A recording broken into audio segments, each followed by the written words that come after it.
So today, it's Bank Holiday Monday. I thought, alright, I went a lovely boot fair this morning. Great, got some lovely things. And then I was going to come here and do the bins, the bogs and the dogs. Just run around, make sure everything's alright. And then go paddleboarding. Am I kidding? So I've just had today to do all the toilets, all the usual stuff, and then check that there wasn't a blockage in the shower. There wasn't, which is good. Fix a door handle, put a new door handle on, fix a towel rail, and I thought, right, okay, that's all fine. And then I was walking past our Klargester, which is our water treatment plant for the studio and the office and workshop buildings. And I was like, hold on, it's not making any noise, and you can hear it, I hope. It makes this noise all the time. And it was silent as a silent thing. So I went and run some taps in the studio and the thingy, the sinks and everything. God, thank weird for all this. Something up here.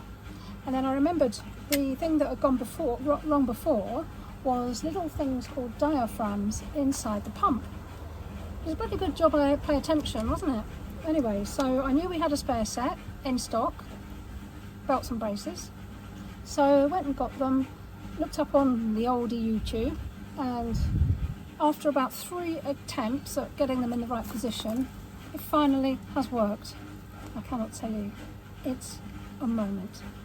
So this was the culprit. This, as you can see, this is the broken one. This one's not too bad, and I'll put it in the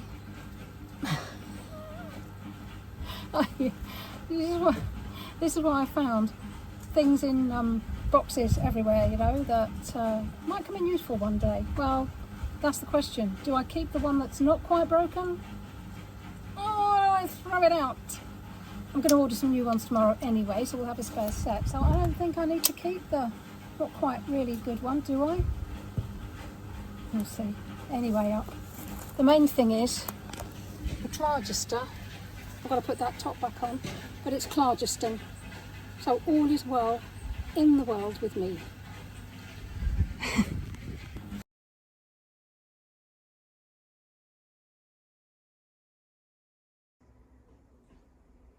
Hi, time for another vlog. So I've been promising this one for a while. I'm going to tell you all about our composting toilets and how they work, and show you all the details. You'll be thrilled. Seriously though, I think this is one of the most controversial things about tiny homes.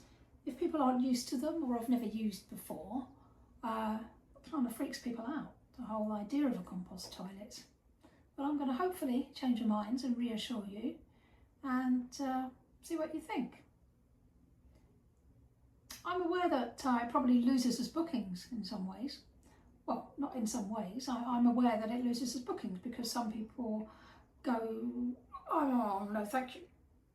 However, hopefully what I'm going to do is going to educate people without sounding poncy, and make you change your mind, because how proud are we when we see the news of sewage discharging around the coast and people can't go swimming? Not one thing of it comes from here. Not one poo from tiny homes. Or we come for that matter. But anyway, without further ado, let's talk about poo. So here's one of our composting toilets. I will show you what it looks like inside and how it's used. Okay, so this is one of the types of composting toilet that we have. We have 2 different types. These are the first ones that we had in the first 3 cabins, and actually I think they're the better ones, but I'll show you both types and explain why I think these are the better ones. So these are basically, you know, a box, and inside the box, well, actually, let me show you what happens when you're going to use it. So here we go. That's what they look like inside. You've got 2 sections. We use diverter toilets, so you have the front section and the back section. So you wee in the front section and you poo in the back section. And in the back we have a bit of sawdust in there. It helps for when we're emptying them. You can put 2 and 2 together there. And we provide sawdust. Simply it's for covering your tracks. You know, it's not necessary, particularly for composting. It doesn't make any difference, I don't think. We also use the blue urinal blocks in there because, funnily enough, it's not the poo that's the smelly bit, it's the wee. Once the poo's been pooed and left for a few minutes, you know, you'll find that the smell wears off. There is a little fan, you see that switch there? You can operate this little fan. Takes away any immediate smells. Quite quiet, but it's in there. You can just about hear it.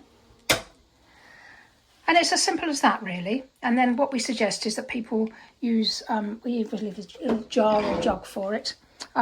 Use the jar to flush down the front section. I don't put any water in the back. And then any feminine products or anything like sanitary towels, tampons, condoms, anything else, please don't put in the back. We just provide a bin and we provide the little paper bags for putting those things in. Okay, so what happens after when we come to empty it? Let me show you that. So here's the gubbins inside. You can see that little fan there, and it's simply a bucket with a bit of sawdust in it. This is all clean, ready to go for the next guest. And the front section is where the urine gets directed to, and then you flush it down with a bit of water. Okay, so it's very, very simple. And that's how it looks inside. So these are the other types of compost toilet that we have. We have these ones in cabins, say Orsa or Saoirse and Keith.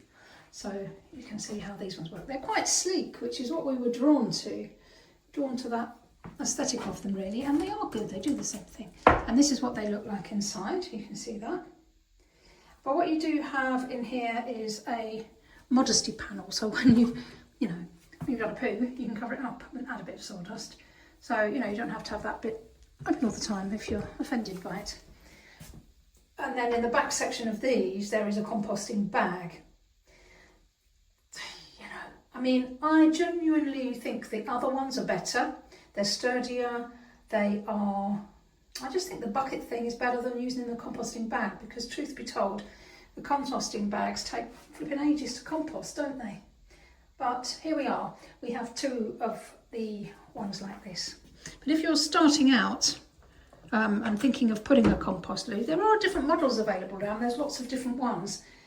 But my strong advice is to, number 1, go for a diverter, and number 2, go for a sturdier one that you can get. Don't get anything that feels a little bit plasticky, a little bit flimsy. You're going to have different people using them, different sizes, different bodies. I think the sturdier, boxier ones are preferable, really.